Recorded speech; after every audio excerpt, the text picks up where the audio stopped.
भूमि से पैदा हुई हैं, अस्तु उनका एक नाम भूमिजा भी है। और तिनके को भूमिज कहते हैं। तो इस तरह तिनका जानकी जी का भाई हुआ। और जानकी जी मानो कहना चाहती हैं कि जब तक मेरा भाई यहां है, रावण तो कुछ नहीं कर सकता।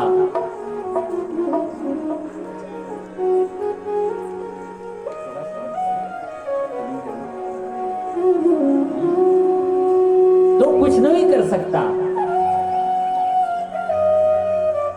रावण हंसा, कहता है ये तिनका मेरा क्या कर लेगा। जानकी जी बोली कि तू इस तिनके को छोटा समझ रहे हो, तो तुम इस तिनके को छोटा मत समझो।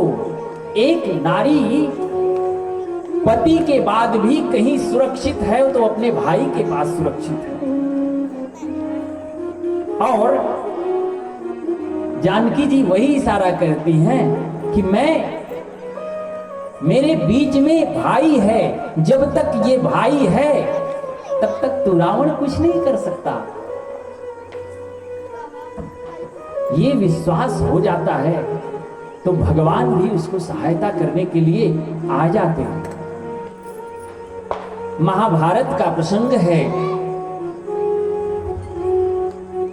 जिस समय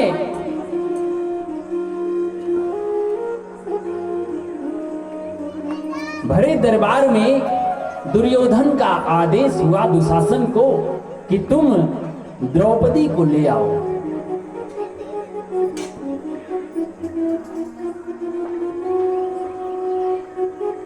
दुर्योधन का आदेश जब हुआ तो दुशासन द्रौपदी को लाया। आपको विदित है भगवान कन्हैया शिशुपाल का जब वध किए थे ना, तो उस वध के ही क्रम में भगवान कन्हैया की उंगली में चक्र का चोट लग गया था। उस तनिक रक्त को मां द्रौपदी बर्दाश्त नहीं कर पाई। उस समय प्राथमिक उपचार के लिए मां द्रौपदी दौड़कर अपनी साड़ी में से थोड़ा सा किनारा फाड़ के और भगवान की अंगुली में बांध दी। भगवान उसी समय उसको राखी समझ के मन ही मन प्रण कर लिए कि द्रौपदी तुमने मुझे छोटा सा चीर दिया है, यह चीर जब आवश्यक होगा तब इसको मैं सूत सहित वापस करूंगा। आज भरे दरबार में दुशासन द्रौपदी को लाया। मां द्रौपदी कह रही है, सबसे गुहार की, कोई नहीं सुना। एक से एक वीर बैठे हैं, भीष्म बैठे हैं, गुरु द्रोण बैठे हैं, और कोई बैठा हो न बैठा हो, पंचपति तो बैठे ही हैं। जिस के धनुष का लोहा दुनिया मानती है वो धनुर्धर अर्जुन बैठा है। भीष्म, भीम, नकुल, सहदेव आदि सब बैठे हैं। और किसी ने जब द्रौपदी की बात नहीं सुनी, द्रौपदी समझ गई कि मैं क्षत्राणी हूं और अभी मेरे बाजुओं में उतनी ताकत तो अवश्य है कि इस कमजोर दुशासन को परास्त कर दूंगी। हाँ, इसकी सहायता के लिए अगर दूसरा कोई पुरुष आएगा तब बात दूसरी, परंतु मैं इसको परास्त करने की क्षमता रखती हूं। द्रौपदी जी ने अपनी दोनों बाजुओं से साड़ी खींचा और उधर से दुशासन खींच रहा। लेकिन एक समय ऐसा आया मानो द्रौपदी को लगा कि अब मेरे बचाने से बचने वाली नहीं है। अब जब हार गई तब जाके पुकारा। आप विचार कीजिए, क्या कन्हैया को आने में विलंब हुआ? नहीं नहीं, द्रौपदी को बुलाने में विलंब। द्रौपदी यदि पहले ही बुला लेती तो इस की बात नहीं आती, यहां तक बात ही नहीं पहुंचती।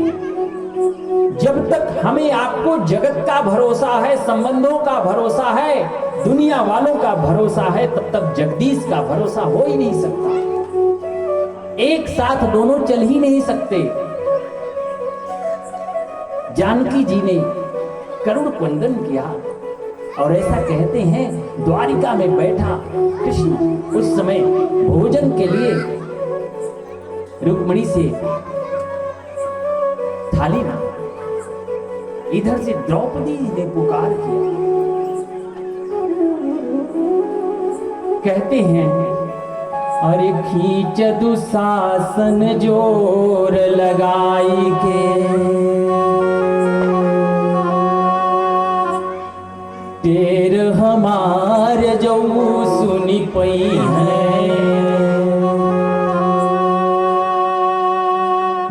विश्वास विपत्ति पड़े पर, और मोहन ना हमके बिसरई है। द्रौपदी जी विचार कर रही हैं कि मेरा विश्वास है मोहन मुझे भुलाएगा नहीं, तुम लोग भुला दिए ना, कोई बात नहीं, अभी एक है ना। तो अरे देर लगी नया देर लगी, बिरना हिरना यस धावल है, और भौजी के गोदी में हुई है तबे, मोर टेर सुनी फिर ना रही पई है।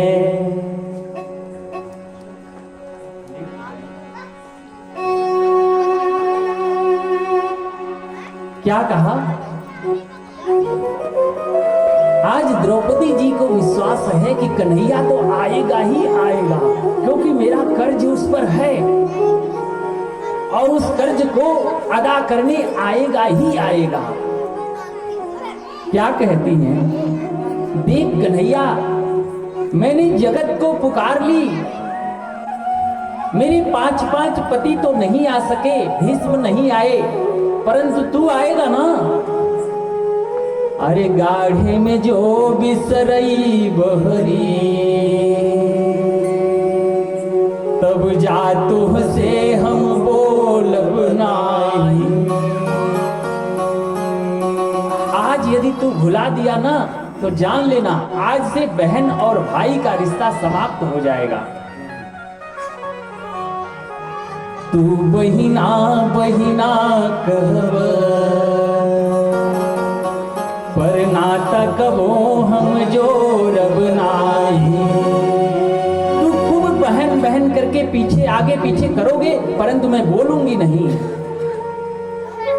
और एक बात याद रखना, सावन में तुहें बांधे बदे,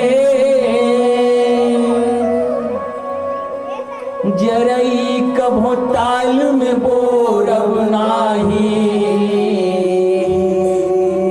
और उसमें जो खिचड़ी लेके अईबा, भले सरी जाइयो के खोलब नाही।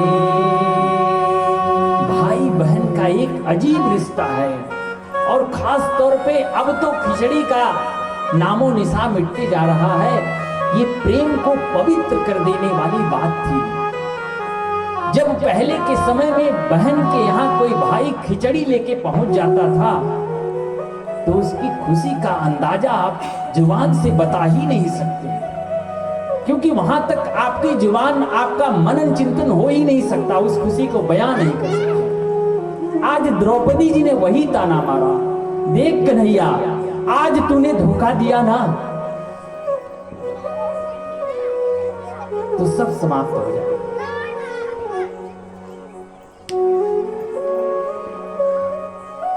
क्या कहा? अरे सावन में तुहे बांधे बदे, जरई कहो ताल में बोरब नाही, पूस में जो खिचड़ी लेके आईबा, भले सरी जाइयो के खोलब नाही। अब जब यह बात भगवान कन्हैया के कान में पहुंची ना, तो चींटी के पग घूघूर बाजे सो भी साहिब सुनता है। ऐसा नहीं है कि हमारी आपकी पुकार भगवान नहीं सुनता। बहरे हम हैं, वो नहीं है, ये बात याद रखिएगा। बहरे हम हैं। अरे बूढ़े माँ बाप चिल्लाते रहते हैं द्वार पे, सुनाई ही नहीं देता, इसकी आवाज क्या सुनाई देती।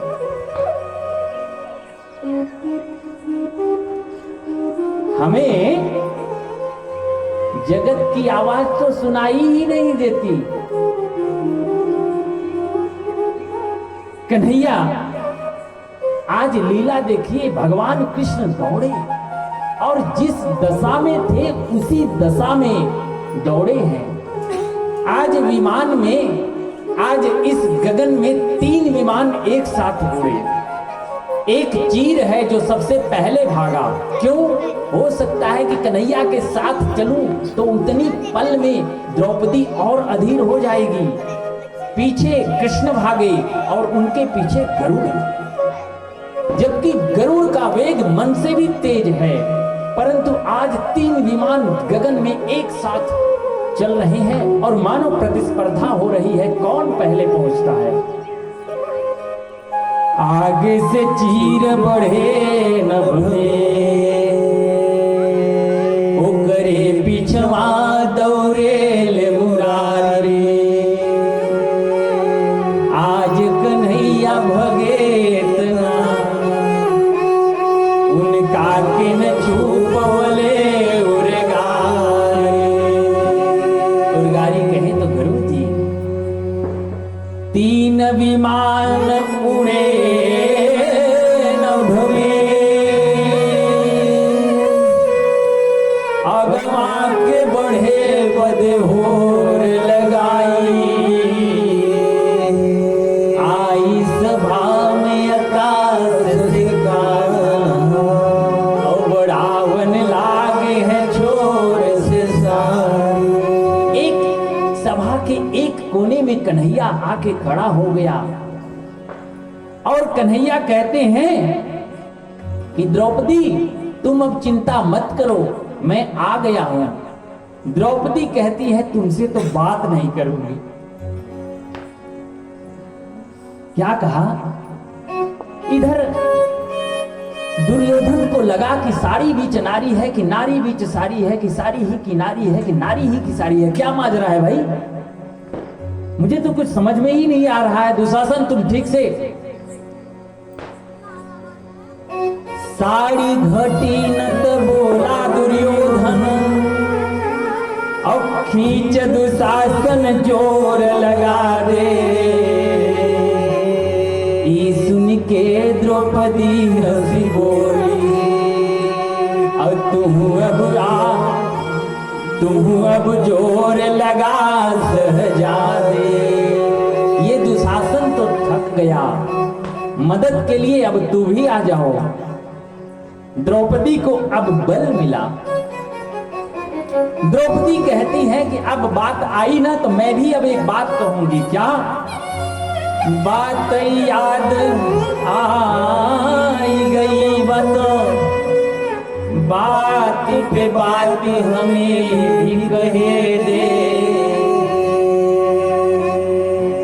और चीर घटी न दुशासन से, अपने अनहरा बपवा के बुला ले।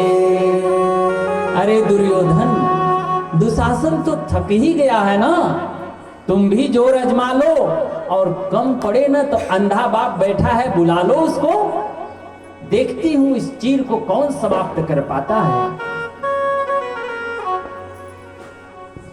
इधर कन्हैया कह रहे हैं कि बहन मुझसे बात करो, द्रौपदी कहती मैं तुमसे बात नहीं करूंगी, तुम विलंब किए हो। क्या तुम्हें पता नहीं है?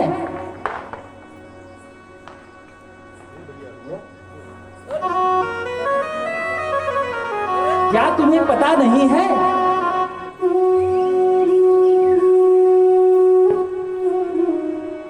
भगवान कन्हैया कहते अरे बहना बात तो सुन, मुझे आने में विलंब नहीं हुआ, तुम्हें बुलाने में हुआ है।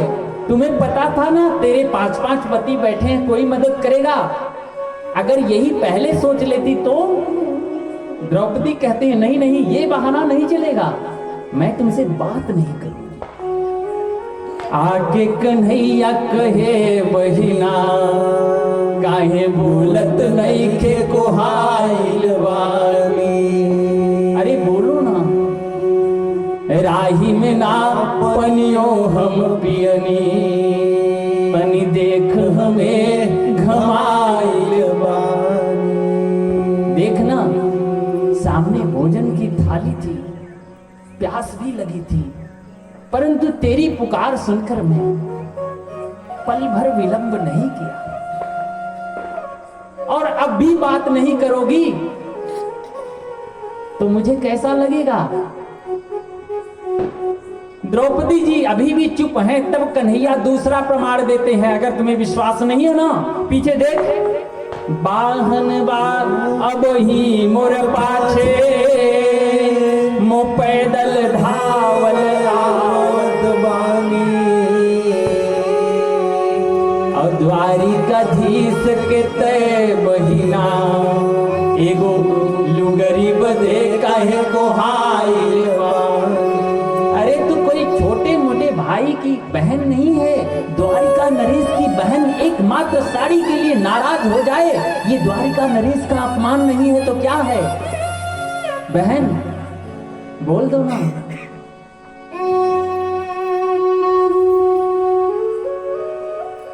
कन्हैया फिर ललकारते हैं। देख,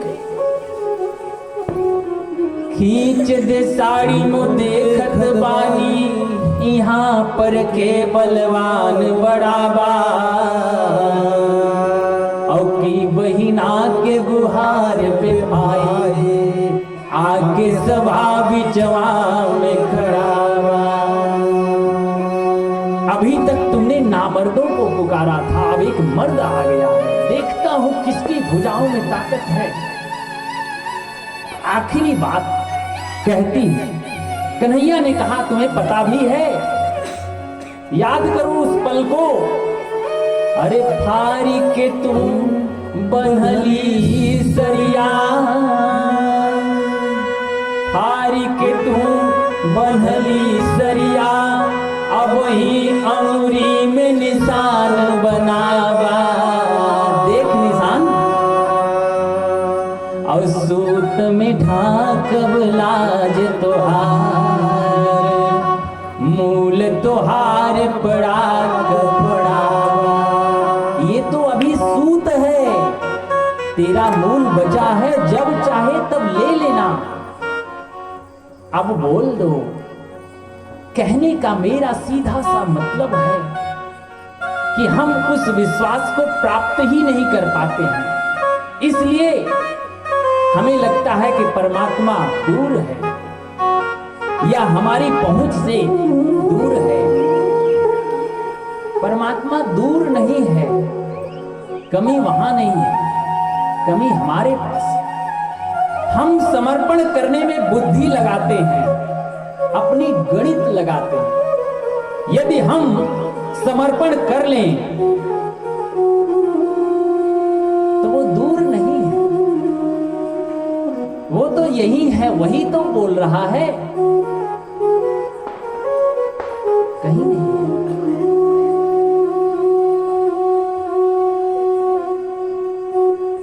हमारे समर्पण पे जब कमी होती है ना, तो हम कहते हैं अब हनुमान जी में दम ना आएगा। हमने सुना है कई लोग शिव जी की पूजा करते रहते हैं, गलती से पड़वो मरिए तो बस बेकार बाहो। अरे भैया, पड़वा मरना मरना जीना तो लगा ही रहता है। कल मेरे पास हमारे श्याम बहादुर चाचा आए थे सुबह, और उनसे बात बात में एक बड़ी मजेदार बात आई जो आपके समक्ष रखने लायक है। जानते हैं, हम भक्ति का मानक ही रख बैठे हैं कि यदि हमें कांटा नहीं लगा तो ठीक बा, माने हमारी भक्ति ठीक बा। हम रास्ते चल रहे हैं, बबूल के झाल पर चले जाएं, यदि कांटा न लगे तो हमार अगरबत्ती जलाई सफल। ऐसा नहीं है। आपके दुख से भक्ति का कोई लेना देना नहीं है। इस बात को गांठ बांधिए, इस भ्रम को दूर करिए। भक्ति से आपके दुख का कोई लेना देना नहीं है। यदि लेना देना ही होता तो हमसे आपसे कितने गुना अमीर मर जाते हैं। वो हमसे ज्यादा मंदिर बनवा सकते हैं, हमसे ज्यादा कथा करवा सकते हैं, हमसे कई गुना महंगी अगरबत्ती चढ़ा के जीते रहते। क्यों बताइए ना। अरे रतन टाटा चले गए, अगरबत्ती की कमी थी उनके पास। तो यदि इसी से हम जीवित रहते ना तो कोई नहीं जाता भैया, यही डांड खनता।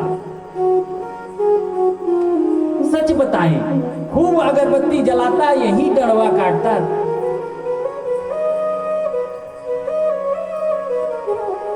हमारी भजन का तो महाराज ये बताइए ना, भजन का क्या मतलब है? हम मंदिर न जाएं, अगरबत्ती न जलाएं? मैं ऐसा नहीं कह रहा।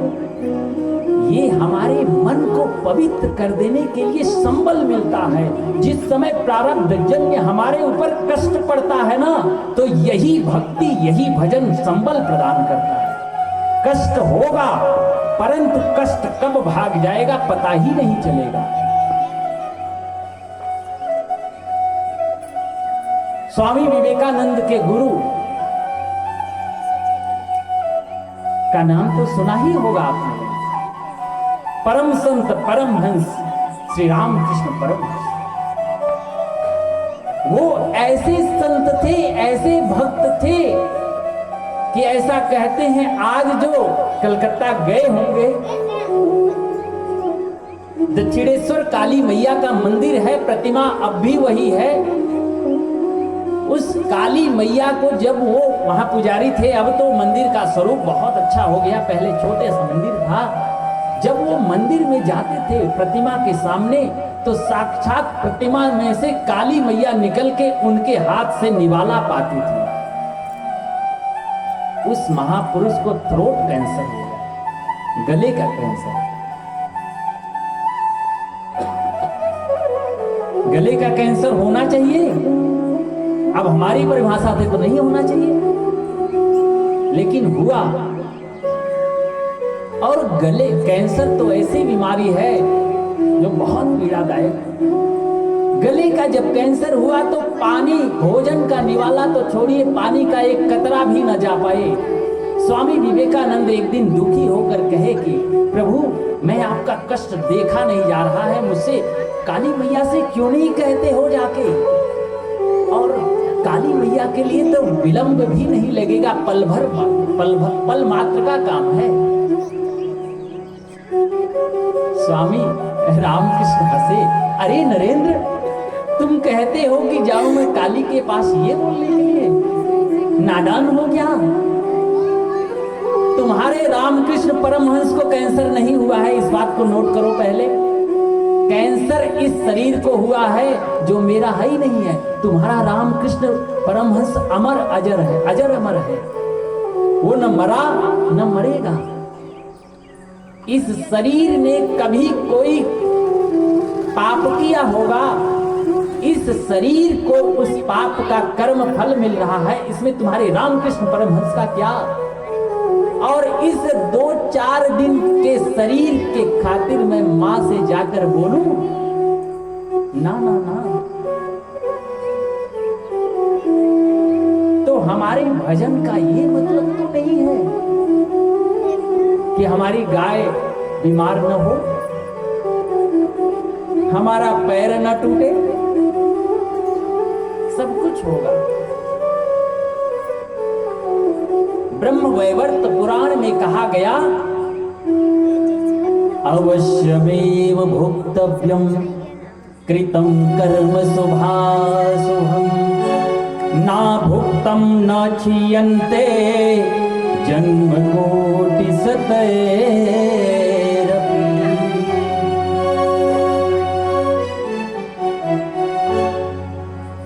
अनाभुक्तं न क्षीयन्ते जन्मकोटि शतैरपि।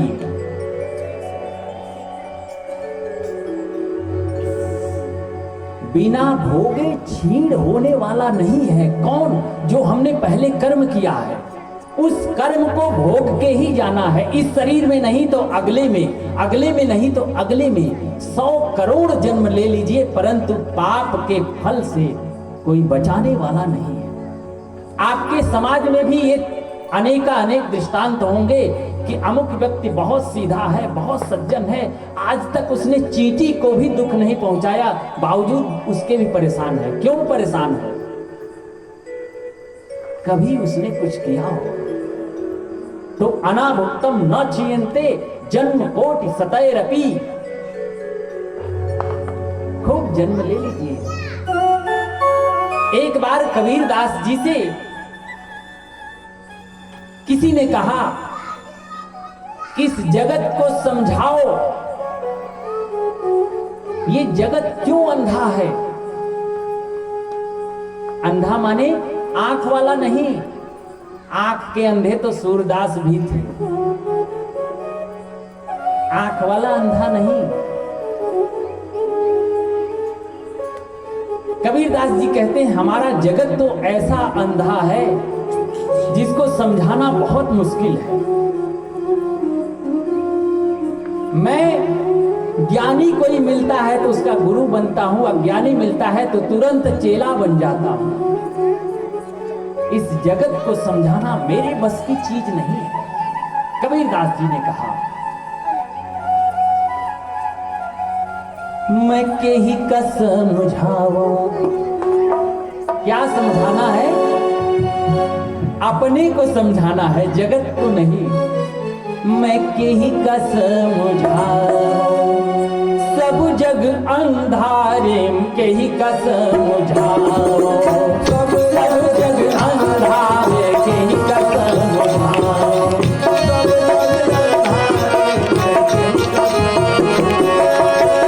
सब जग अंधारे के ही का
भगवान तो यही है ना। एकरे बादो दिया लेके ढूंढत है। और कहा एक दुई होई नाही समझावो,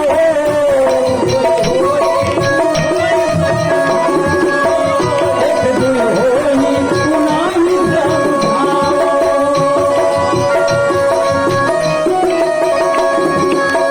सब ही भुलाने ये पेट के धंधा मेरे ही करता, सब जग धंधा मेरे ही करता।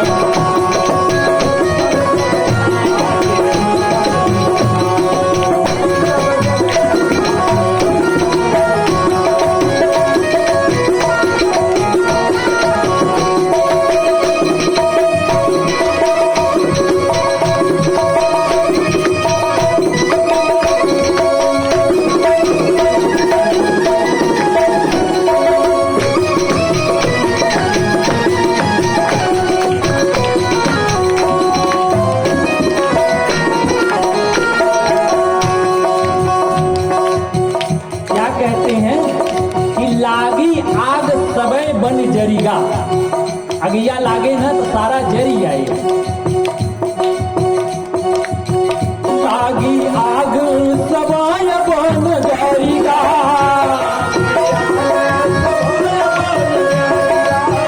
लागी आग सबाय बन जरीगा,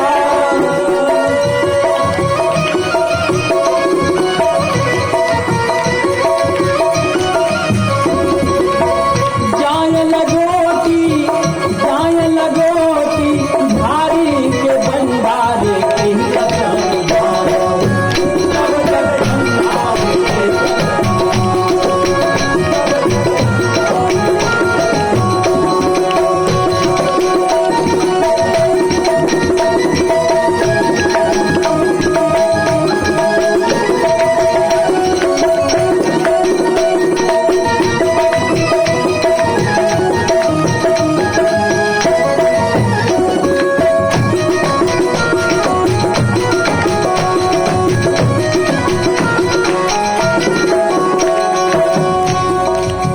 कहत कबीर सुनो भाई साधो, कबीर सुनो भाई साधो, कहत कबीर सुनो भाई साधो,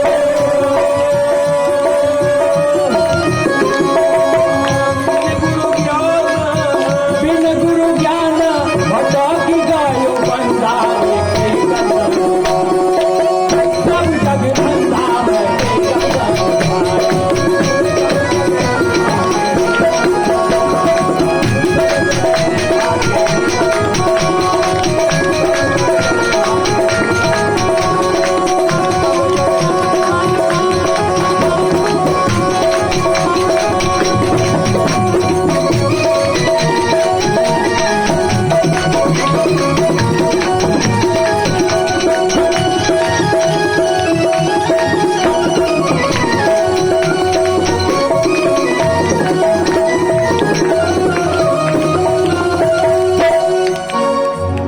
क्या कहा कबीरदास जी ने? भाई कबीर की तो उल्टी बाड़ी थी ना, समझाने का तरीका भी अलग था। कहते हैं कि मैं कही का समझाओ सब जग अंधा। एक संत थे, वो कहते थे कि देखो देखो देखने वाले को देखो, देखो देखो देखने वाले को देखो।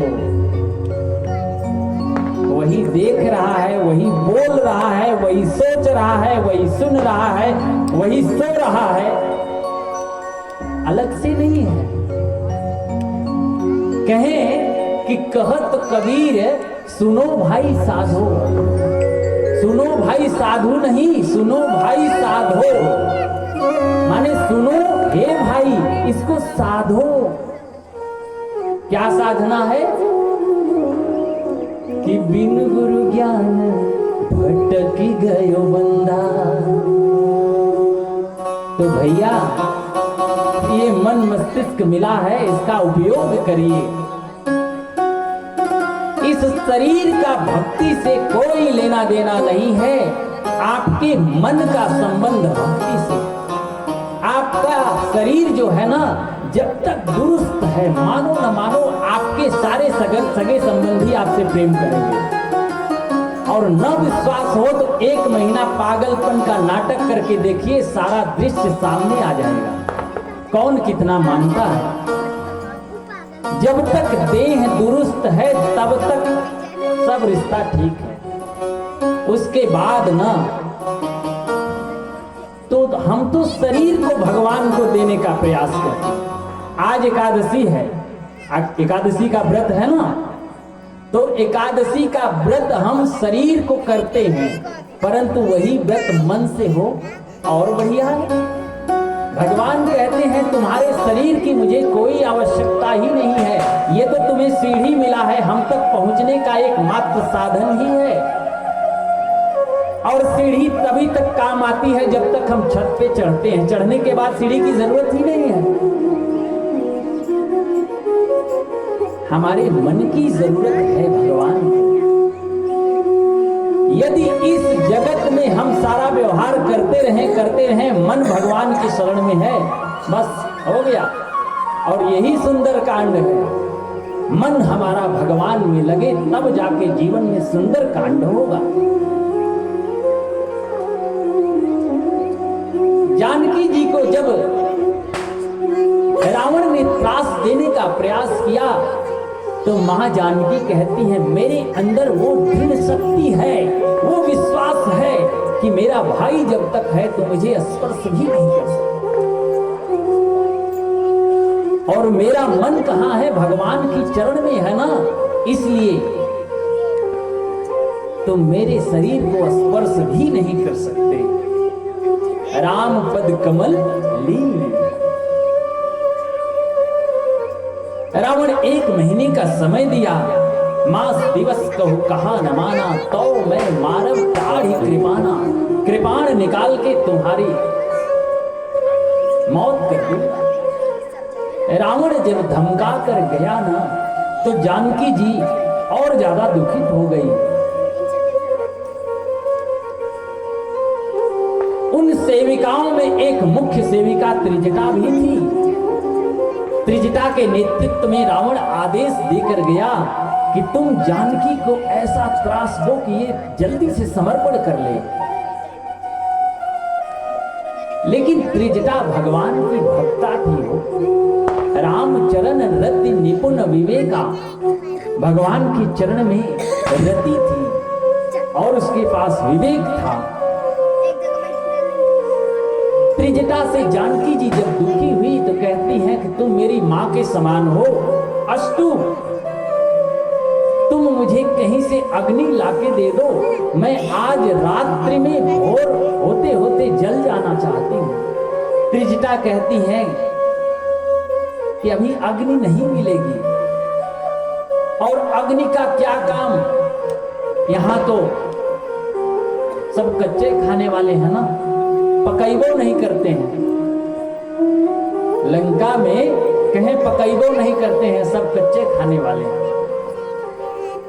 कहूं महिष मानुष धेनु, अज खर खल निशाचर भक्षा,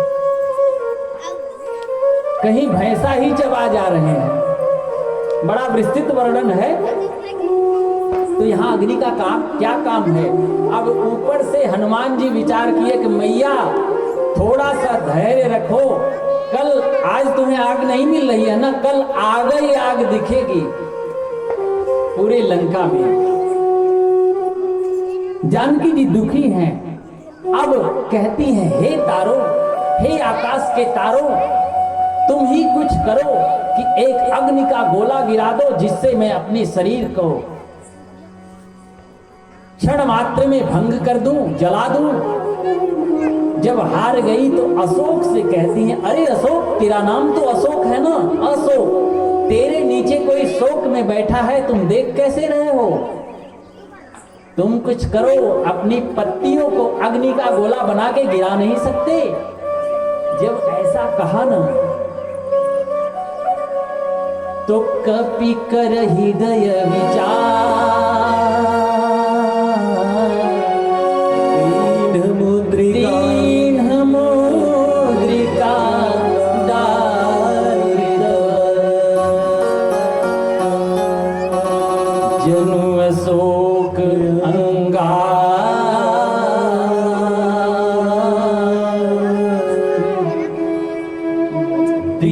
हरसि उठि कर कपि कर हृदय विचार दीन मुद्रिका डारी तब।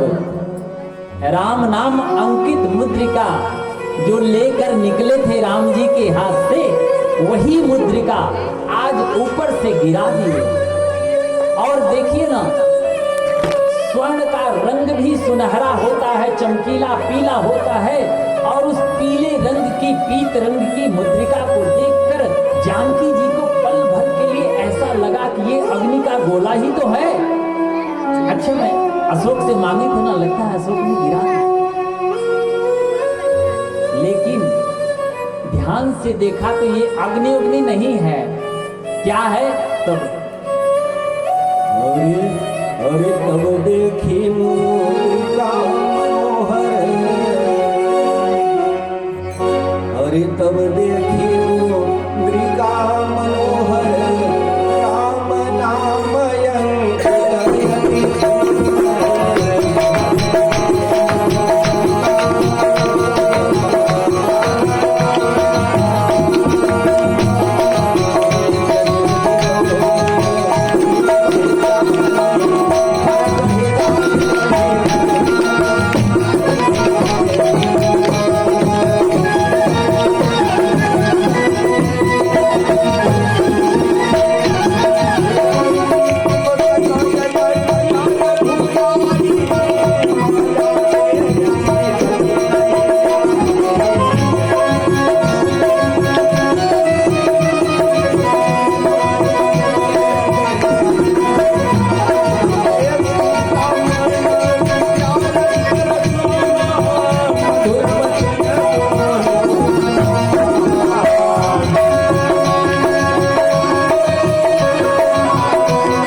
तब देखी मुद्रिका मनोहर और राम नाम अंकित अति सुंदर।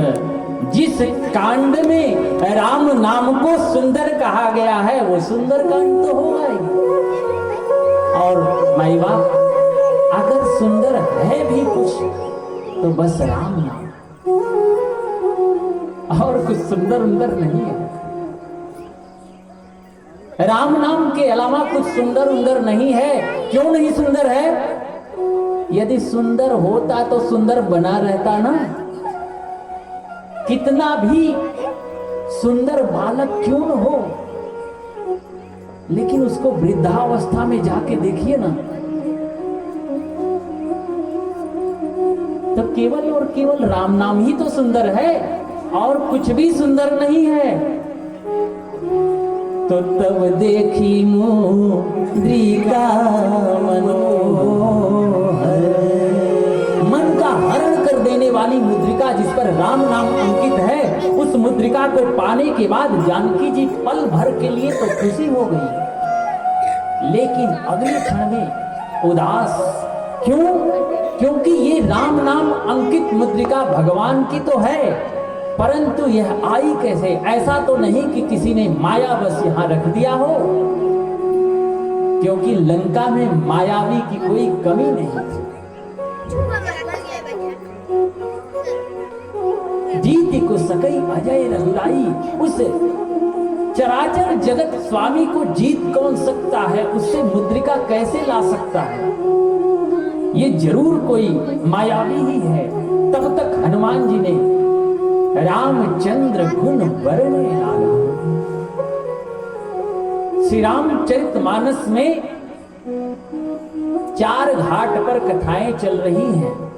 प्रथम घाट है गोस्वामी तुलसीदास जी, जिसका नाम संतों ने शरणागत घाट रखा है। उस घाट पर वक्ता स्वयं बाबा हैं और श्रोता गंगा मैया है। इस घाट पर कौन सी चर्चा है?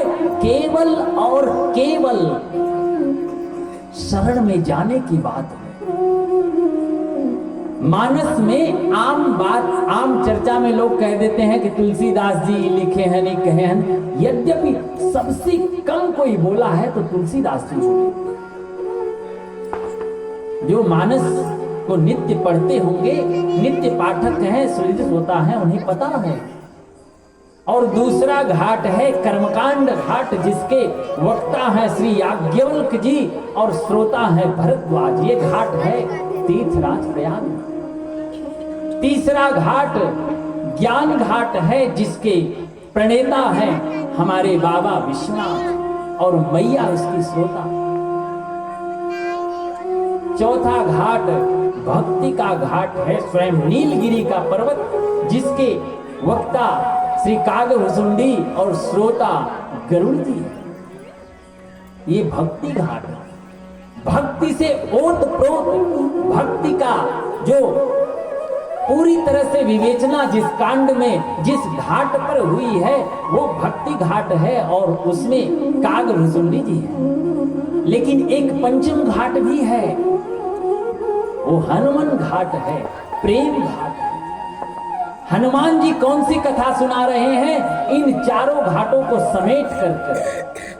और हनुमान जी ही एक ऐसे कथावाचक हैं, जब कथा सुनाने लगते हैं तो रोने वाला भी हंस देता है, हंसने वाला भी रो देता है। जानकी जी रो रही हैं, लेकिन जब हनुमान जी ने मधुर कथा सुनाई ना, तो श्रवणामृता जही कथा सुहाई,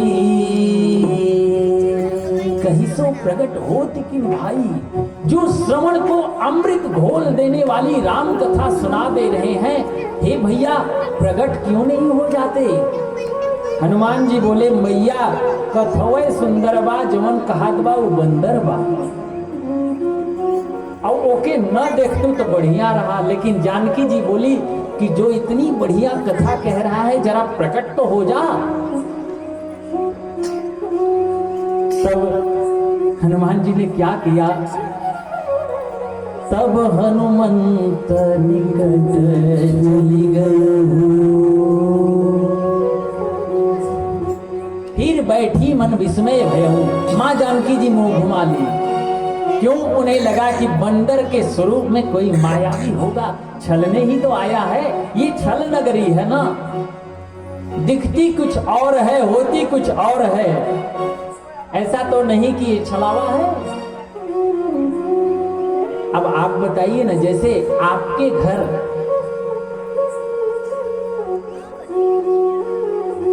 मान लीजिए हमारे घर आप आए, तो हम मुंह घुमा लेंगे तो कैसा लगेगा? बुरा लगेगा ना। लेकिन जानकी जी को, हनुमान जी को बुरा नहीं लगा। हनुमान जी बोले, मैया बहुत बढ़िया किया। जिस बेटे के रहते माँ का हरण हो जाए, उस बेटे का मुख कौन देखना चाहेगा? बहुत सुंदर किया आपने।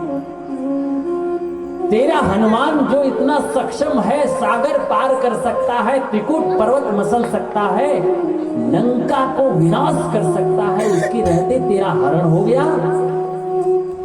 बहुत बढ़िया किया। लेकिन हनुमान जी यहां पर रो कर एक बात बोली,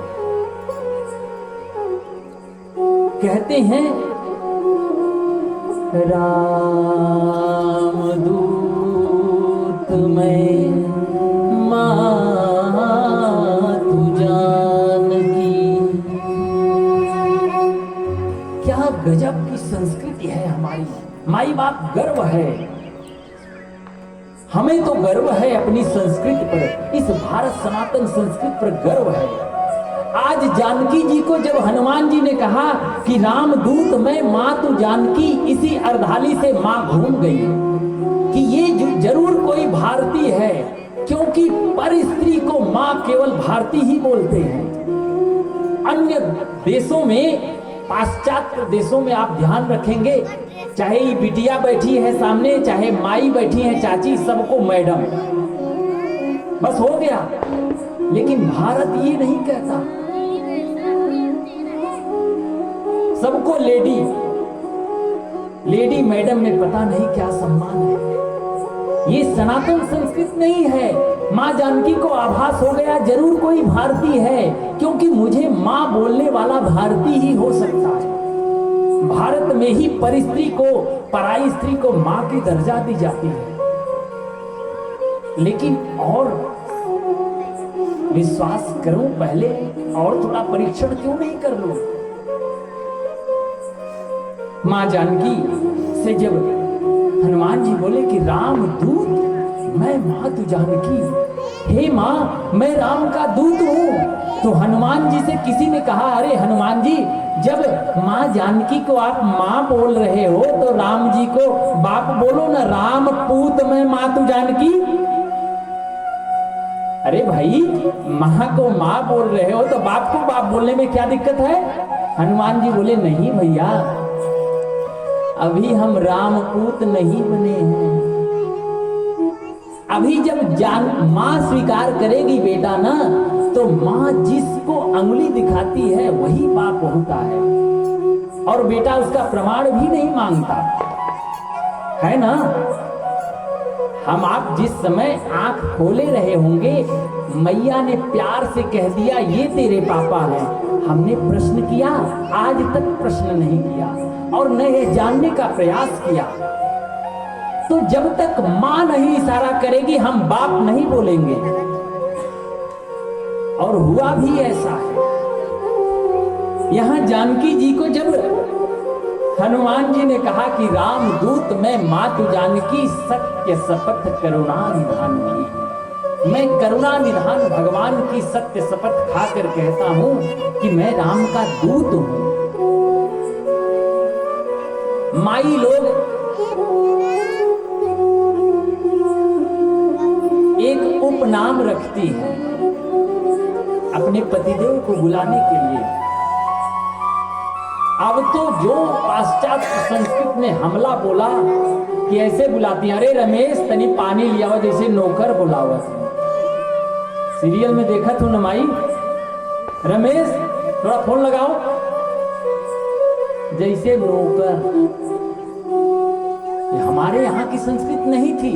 हमारे यहाँ माई लोग नाम भी नहीं लेती थी, काम भी चलाती थी एक अलग से। अरे भाई वो भी नहीं, हे हो में जीवन पार हो जाता। गलत कह रहे हैं? हे हो में जीवन पार हो जाता।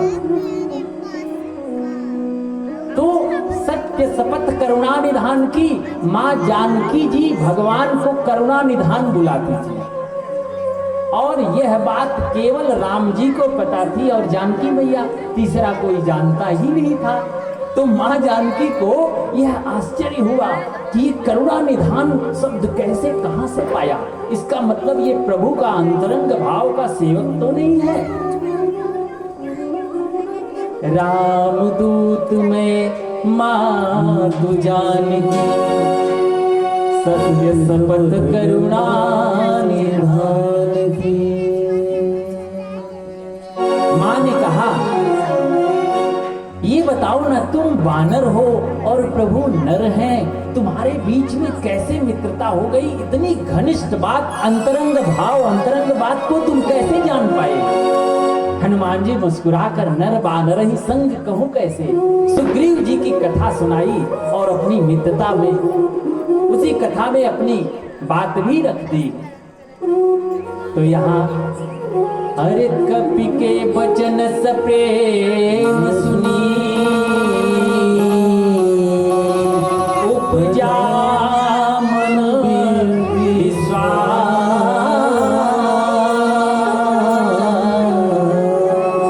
कपि के वचन सप्रेम सुनी, उपजा मन विश्वास। देखिए,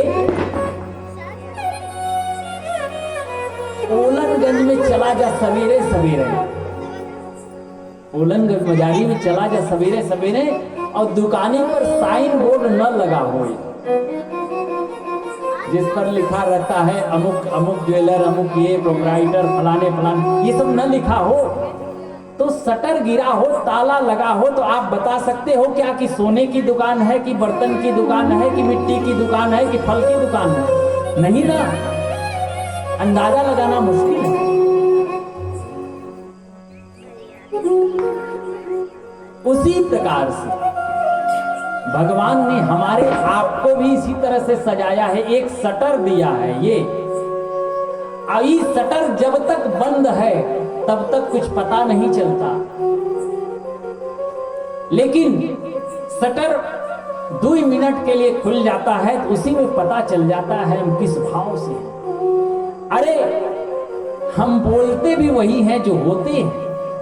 कब तक छुपाओगे भाई, कब तक छुपाओगे अपने आप को? चित्त जो है ना, वो विचार की खेती होती है। आखिर जो चित्त में चलेगा वही विचारों में तो आएगा। एक आदमी ससुरारी चला, तो ससुरारी चला तो रास्ते में मित्र मिल गया।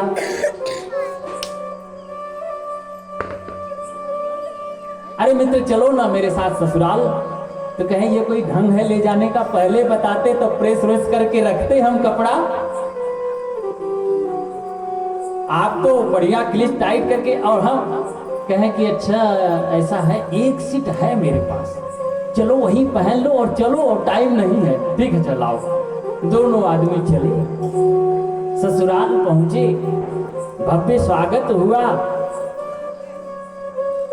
तो सासू मैया ने पूछा, अरे बेटा सब ठीक है? हाँ ठीक है। ये कौन है? कहे कि अब तक मम्मी जी के कहे में मम्मी शर्म आवत है, जितना मजा सासू जी के मम्मी कहे में आवत है। सही है ना? तो उसने कहा कि मम्मी जी, माई के कबहो इतने प्यार से न कही है। मम्मी जी ये हमारे दोस्त हैं। अच्छा, और जानती हो हम आ रहे थे ना तो ये भी साथ दिख गए, और ये जो कपड़ा पहने हैं ना हमारा है।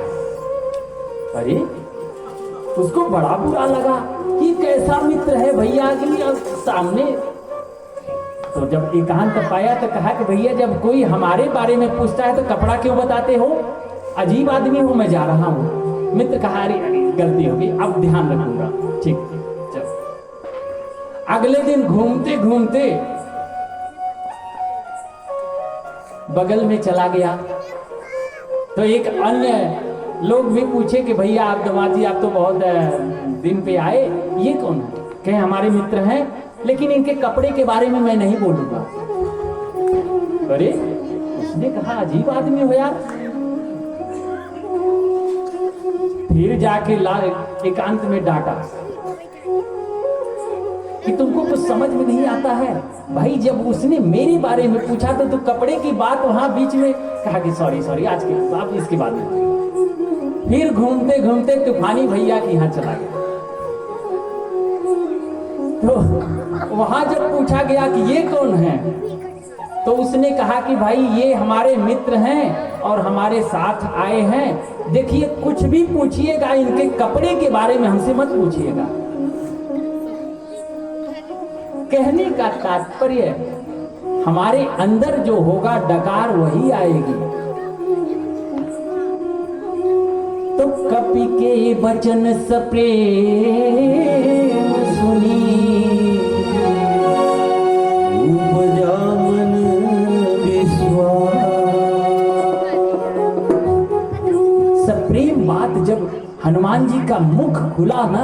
तो जो अंदर चल रहा था वो सम्मुख आया वचन के माध्यम से, विचारों के माध्यम से। आप मानो या ना मानो, हमारा चित्त जैसा होता है वैसा हमारा विचार होता है, जैसा विचार होता है वैसा ही व्यवहार होता है, जैसा व्यवहार होता है वैसा हमारा समाज में चरित्र होता है, और जैसा चरित्र होता है वैसा समाज में चित्र भी होता है। इसी कथा में यदि किसी व्यक्ति का फोन आ जाए तो हम लोग खुश हो जाएंगे, अरे अमुक व्यक्ति आ रहे हैं, बहुत साधु आदमी, सज्जन आदमी, उनके कुर्सी की व्यवस्था कर लो। लेकिन औरों के फोन आए कि होए अरे इन्हें और कोई जगह ना मिली, कह देता वहीं से लौट ही जाते हैं। क्यों? क्योंकि उनका चरित्र ही उस लायक है। हम जो होते हैं ना, हम जहां पहुंचते हैं हमसे पहले हमारा चरित्र पहुंच जाता है।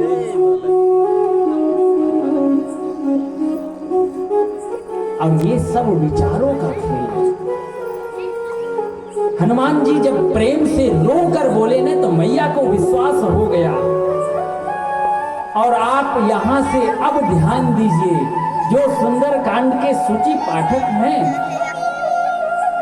उनका विचार वो जब पढ़ते हैं तो वो ध्यान देंगे, यहां से मां जानकी जी को 9 बार, कितनी बार? 9 बार श्री हनुमान जी ने मां शब्द से संबोधित किया, तब जाके मां ने उन्हें पुत्र स्वीकार किया। आप गिनिएगा, मैं बता दे रहा हूं, दोहा संख्या 13 से 13 के ऊपर से चौपाई है, वहीं से आप गिनिएगा।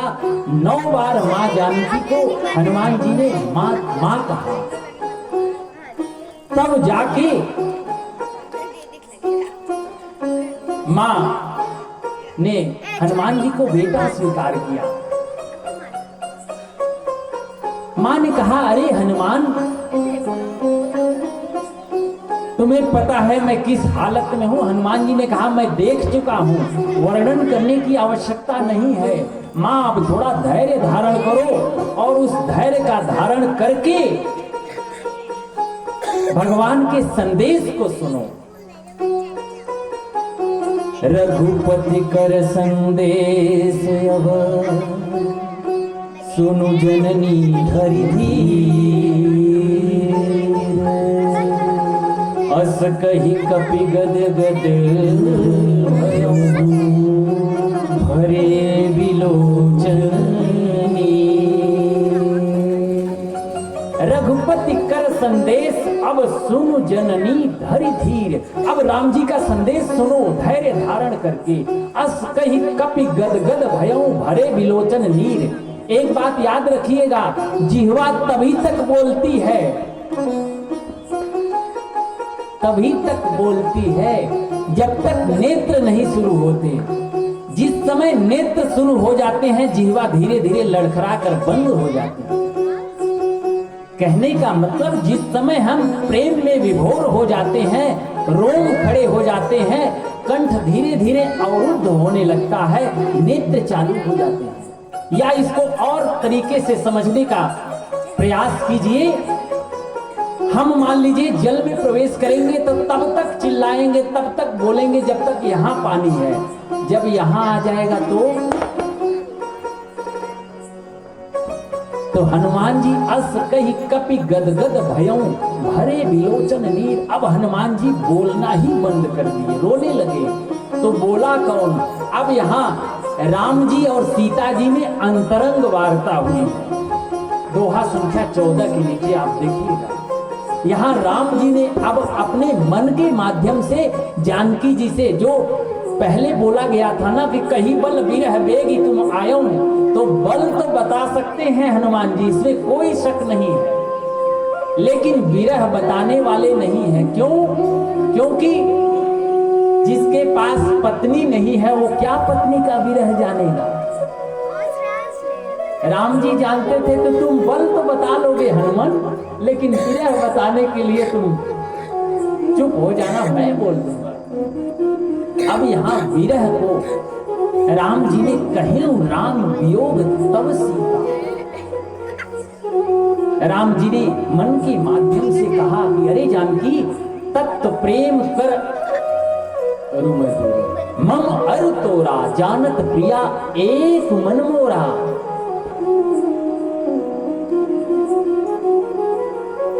भगवान सब जानता है, मन के माध्यम से जानकी जी से वार्तालाप कर रहे हैं और भगवान बैठे हैं समुद्र के किनारे किष्किंधा नगरी में, जानकी जी वहां है। कौन कहता है दीदार नहीं होता है,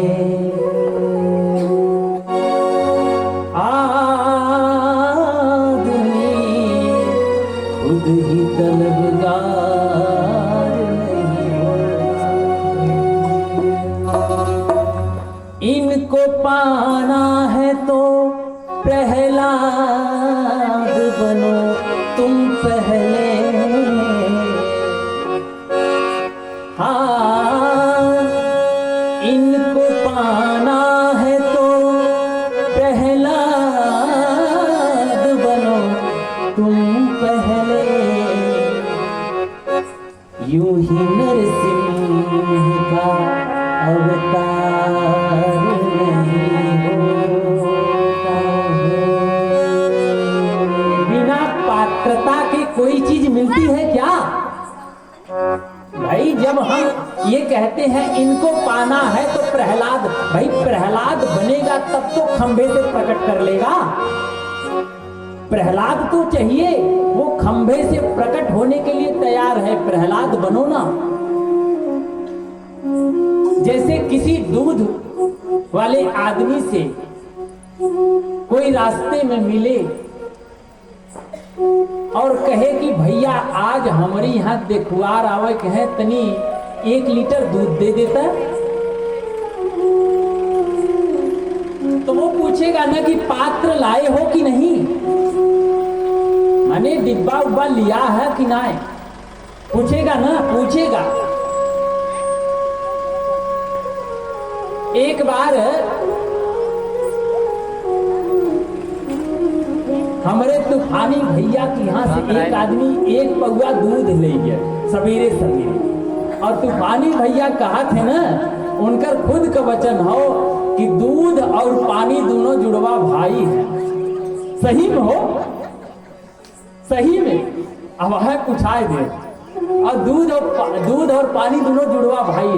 1 पौवा दूध ले गया, अगले दिन वो आए कहे कि अरे भैया तोरे 1 पौवा दूधवा मछरी तैरत रही। तो तूफानी भैया का कहे जानते, कहे मर्दवा नहीं तो 1 पौवा दूधे मछरी न तैरी तो हाथी तैरी।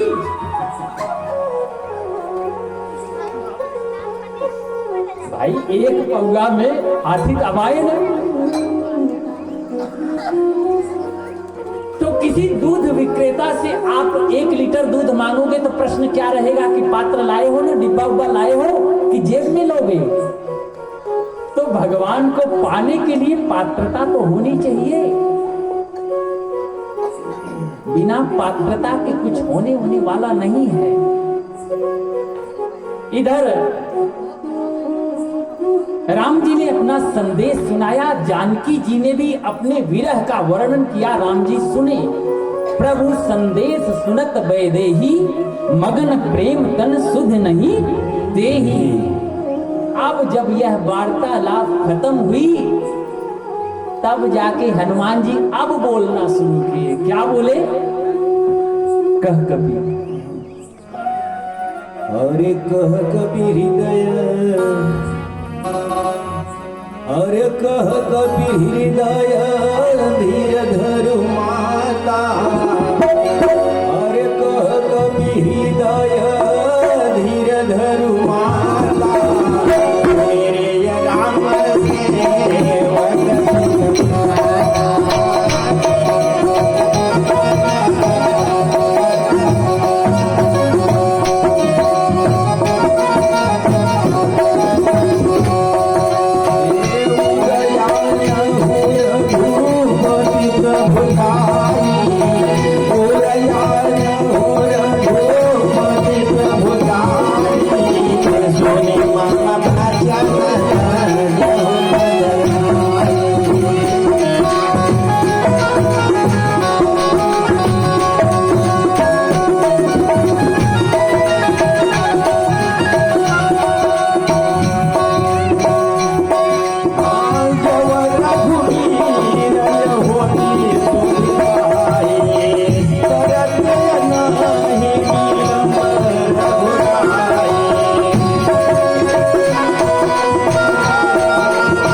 यहाँ जब जानकी जी और प्रभु का मानसिक संवाद हुआ है, तत्पश्चात ऐसा लगा हनुमान जी को कि अब मुझे बोलना चाहिए। और बुद्ध पुरुष वही है जो अवसर का तलाश करे। ज्यादा लबर लबर बोले वाले के कोनो इज्जत ना हो, कितनो ज्ञानी हो।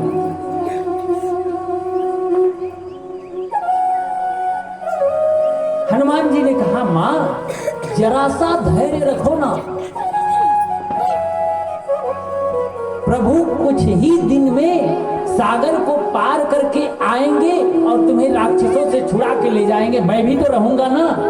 और जिस समय बोल रहे हैं हनुमान जी का साइज मात्र 1.25 फीट का है। जानकी जी बोली, अरे हनुमान तू इतने छोटे हो और कह रहे हो कि मैं भी रहूंगा, तुम क्या करोगे वहां रह के?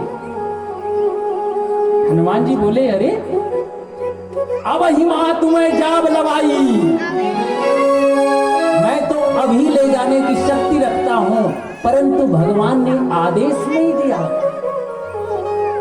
लेकिन जानकी जी कहती हैं, मुझे लगता है कि तुम छोटे हो, तुम्हारे बस की बात नहीं है। तुम्हें पता भी है जात उधान अति भट बलवाना।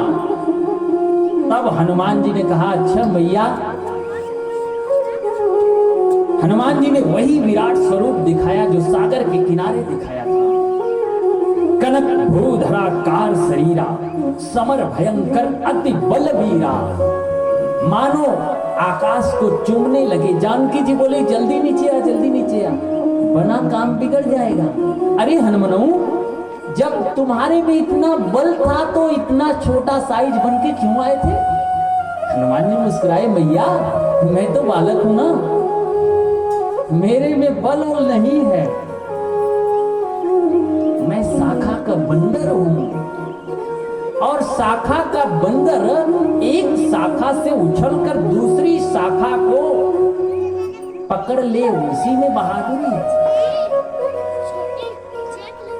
मां ने कहा, अच्छा तुम्हारे में बल नहीं है, चलो मैं तुम्हें बल देती हूं। अरे आशीष दीन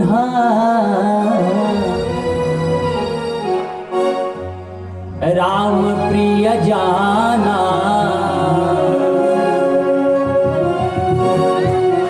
अरे आशीष दीन राम प्रिय जाना, वो तात बलशील निधाना।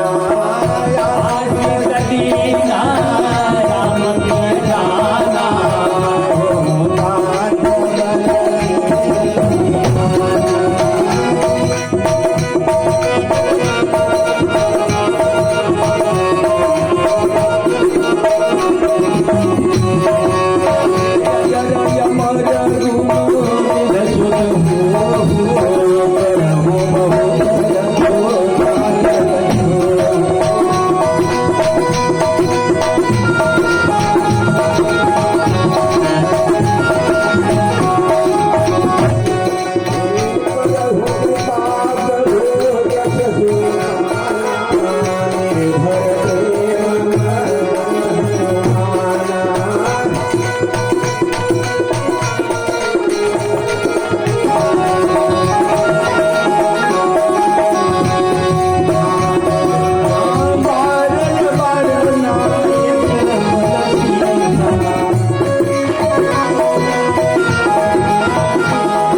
जानकी जी ने हनुमान जी को बुलाया और कहा, क्या कि पुत्र तुम्हारे में बल नहीं है ना, तो लो मैं तुम्हें आशीष प्रदान करती हूं। क्या कहा कि आशीष दीन है राम प्रिय जाना, हो तात बलशील निर्णय।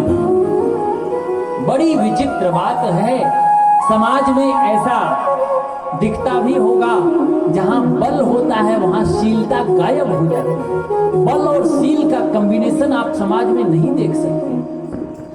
जिस व्यक्ति के पास बल होता है ना, वहां शीलता नहीं होती, और जहां शील होता है वहां बल ही नहीं।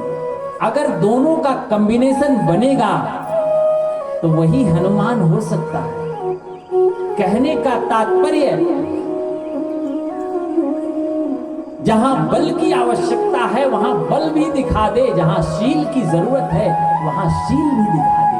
ऐसा कोई दुर्लभ ही होता। हनुमान जी को जानकी जी ने ऐसा दुर्लभ आशीर्वाद दिया और कहा अजर हो जाओ, अमर हो जाओ। अजर माने बुढ़ापा आए ही न। तो हनुमान जी देखने लगे मां के पास, मां की तरफ, माने बुढ़ापा न आए, जवानिये में मामला साफ। ऐसा लगता है कि आशीर्वाद नहीं है, श्राप है। भाई किसी को कह दीजिए कि आपका बुढ़ापा नहीं आएगा, माने जवानिये में मामला साफ, सीताराम। मां ने कहा ऐसी बात नहीं है, अजर अमर जाओ, अमर भी हो जाओ। गुण निधि, और सबसे बड़ी बात सुत कह दिया, बेटा गुण निधि सुत होहु, और करहु बहुत रघुनायक छोहु। सारा कुछ रहे जीवन में, यदि भगवान की भक्ति न हो, भगवान का प्रेम न हो, भगवान का भरोसा न हो, तो वो जीवन ही बेकार है। हनुमान जी को प्रसन्नता हुई, किससे? अजरता अमरता से नहीं हो, केवल लास्ट वाले वाक्य से, करहूं बहुत रघुनायक छोहु। अब हनुमान जी मुस्कुराए, कहे कि मां मुझे जो चाहिए था वो मिल गया।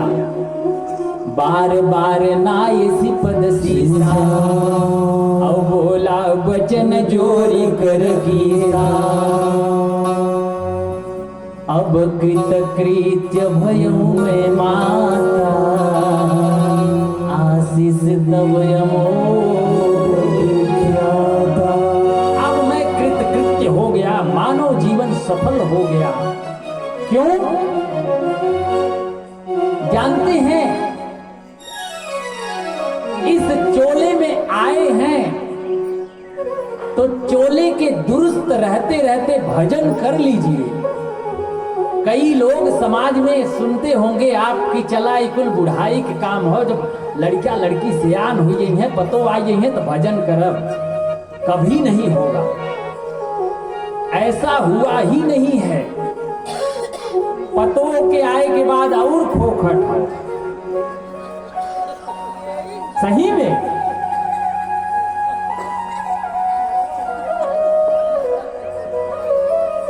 ऐसा भ्रम है समाज में कि हम अभी भजन करने की उम्र नहीं है, अभी कितने 36 साल के हो ही, ये सब बुढ़वन का काम है। भैया जब जिभिया लड़खड़ाए न तो कहब राम निकले आम, तब भजन करब, तब भजन न बनी। तो भजन की कोई उम्र नहीं है। जब यदि नेत्र खुल जाए, संत का सानिध्य हो, ऐसा आभास हो कि अब जो बीता सो बीता, लेकिन आज से शुरू। क्यों ऐसा मैं क्यों कह रहा हूं? क्योंकि आएगा जब रे बुलावा हरि का, छोड़ के सब कुछ जाना पड़ेगा। आएगा जब रे बुलावा हरि का, छोड़ के सब कुछ जाना पड़ेगा। आएगा जब रे बुलावा हरि का, छोड़ के सब कुछ जाना पड़ेगा।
सुमिरन तेरी साझ कमाई, सुमिरन तेरी साझ कमाई,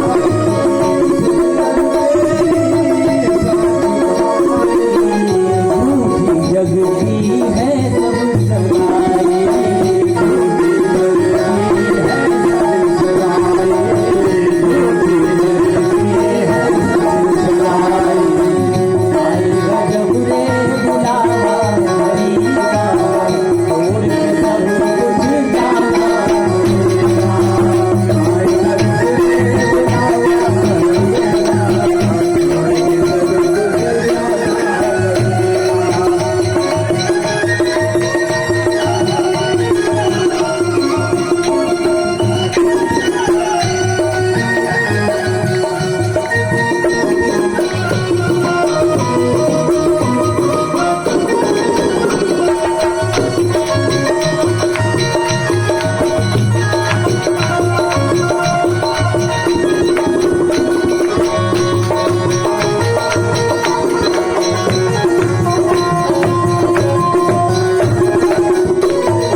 धाने का बोझ बांधत हो, उन्हीं समय यदि रिंगटोन बज गया तो वो बांधू न पाई।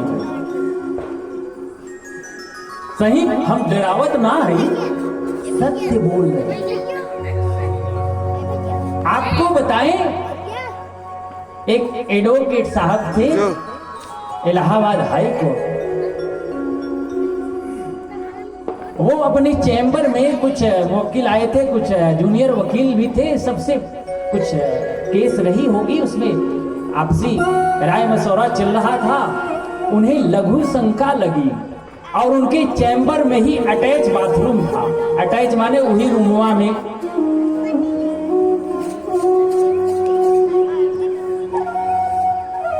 अमाउंट ठेठे है।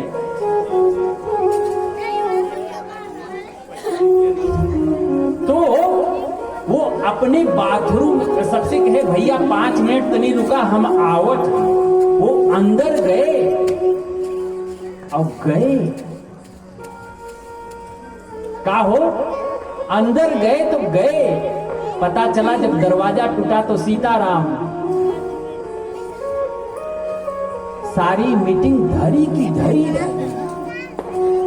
यही तो निश्चित नहीं है कि कौन सी सांस, अभी जो श्वास अंदर लिए है ना, वो भी बाहर आएगी, इसकी कोई गारंटी नहीं।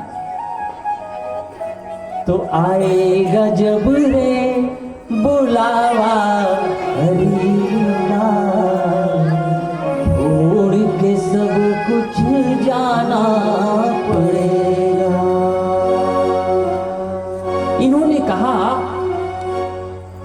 हाथ में तेरे जीवन की बाजी, ये तेरे जो जीवन की बाजी है ना, हाथ में तेरे जीवन की बाजी, प्रेम से कर ले प्रभु को तू राजी। आएगा जब रे बुलावा हरि का, छोड़ के सब कुछ जाना पड़ेगा। यही तो सत्य है। और इस जीवन में सुंदर कांड की चर्चा जो चल रही है, इस सुंदर कांड के माध्यम से मैं निवेदन करूंगा कि सुंदर कांड खाली पढ़िए नहीं, जीवन में कुछ न कुछ उतारिए। सुंदर कब होगा? जब जीवन रहते रहते हम कहते हैं हम कोई कबीर सूर तो बन नहीं सकते, लेकिन कुछ तो बन सकते हैं ना, कुछ तो बन ही सकते हैं।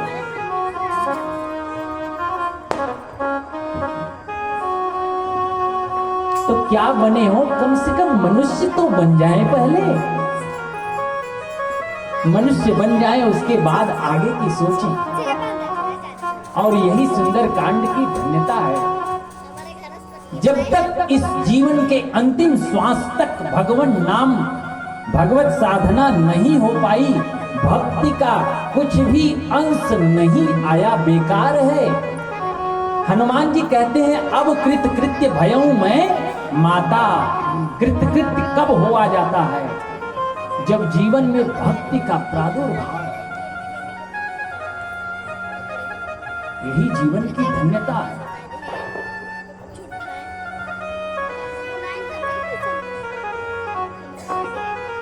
बड़ा अच्छा साथ मिला आप सबका। और हम लोग आज की मंगलमयी पावन कथा को श्रवण किए। समय का इशारा धीरे धीरे हो रहा है। इसी प्रकार से यह बालक आपकी सेवा करता रहे। आज तो तीसरा दिन है, 2 दिन और है। देखिए ना,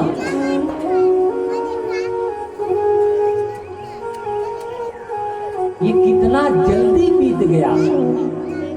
आधे से ज्यादा पार हो गया। 2 दिन और है। 2 दिन में बहुत यात्रा करनी है अभी हनुमान जी को।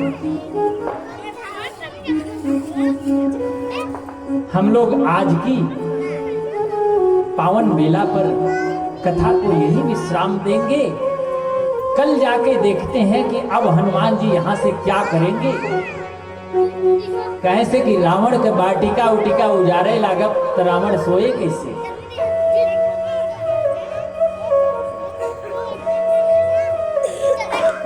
तो हरे रामा रामा राम सीता राम राम राम। हरे रामा रामा राम सीता राम राम राम। हरे रामा रामा राम सीता राम राम राम। हरे रामा रामा राम सीता राम राम राम। हरे रामा रामा राम सीता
सज्जन पुरुष बाबू भैया या माई लोग, बहनी लोग, कोई भी आरती करने का इच्छुक हो तो आ सकते हैं। क्यों? ये किसी यहाँ पे कोई आयोजक तो है नहीं, स्वयं हनुमान जी आयोजक हैं। और यहाँ प्रांगण में मैं पूरे विश्वास के साथ कह रहा हूं, छोटे बच्चे से लेकर मच्छर तक में हनुमान जी विराजमान। किस भाव से, किस स्वरूप में कौन आया है पता नहीं है। अस्तु यहाँ सब हमारे लिए भगवान ही है।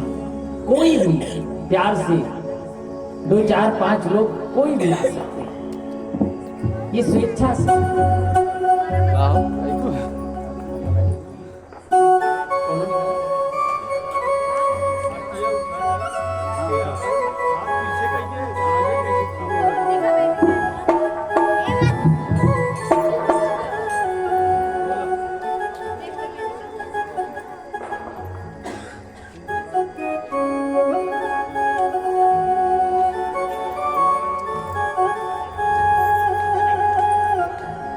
सब लोग अपने स्थान पर खड़े हो जाएंगे।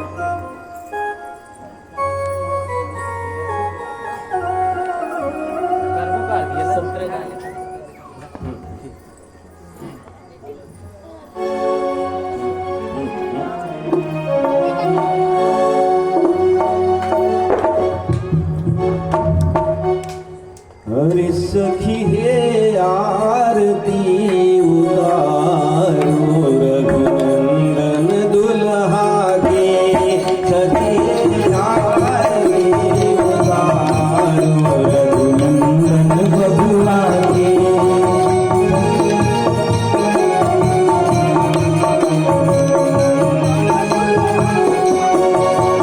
रघुनंदन दुल्हा के दुल्हा मांगे, रघुनंदन दुल्हा के दुल्हा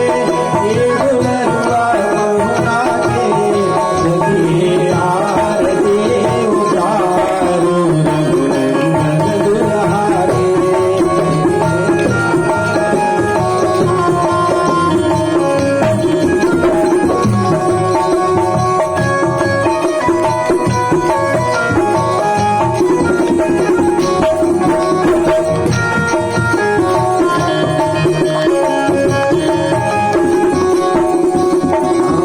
हीरा के हार मोरला मोती रे, हीरा के हार मोरला मोती रे, हीरा के हार मोरला मोती रे, हीरा के हार मोती रे, चमकन चार पिया होती के धोती रे, चमकन चार पिया होती के धोती रे, महावर कंगन दुल्हा के सखी आरती उतारो, रघुनंदन दुल्हा के।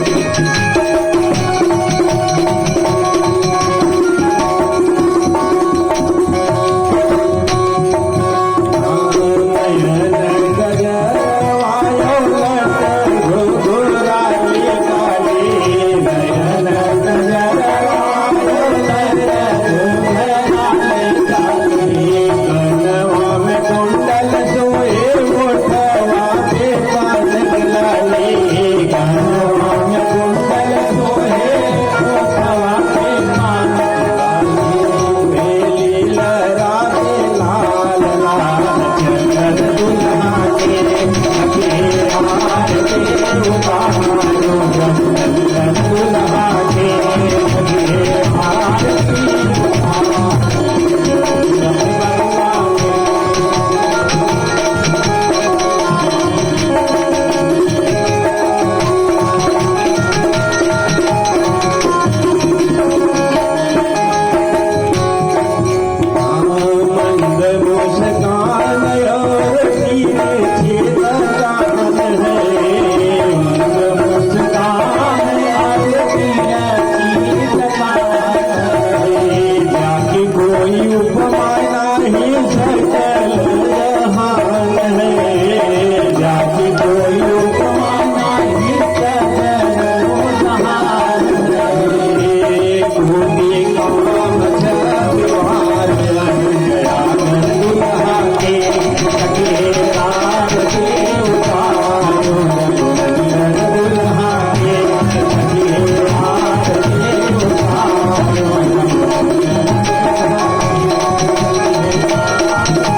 भक्त भगवान की जय। काशी विश्वनाथ भगवान की जय।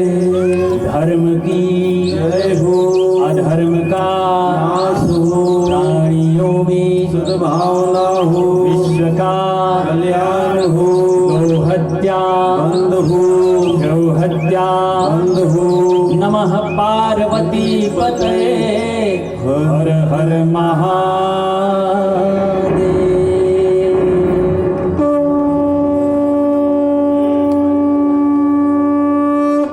एक बार मेरे साथ स्वर में स्वर मिलाकर बड़े प्यार से दोनों कर को ऊपर रखकर जैसे छोटा बालक अपनी माँ को गोद में लेने के लिए इशारा करता है, वैसे ही मेरे साथ कहिए हरे राम राम राम हरे हरे हरे कृष्णा कृष्णा कृष्णा हरे हरे शांति शांति शांति।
लाइन पहले बात भर है। कहो राधे श्याम कहो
श्री हरि जी का धाम तुझको उड़ के जाना वहाँ है। जपो हरि का नाम जपो हरि का नाम। वहाँ से दिक्कत है।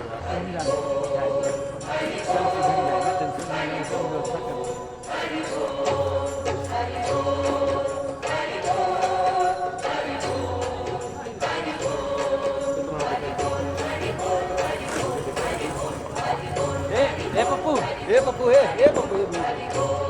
देखा कितना हो गया।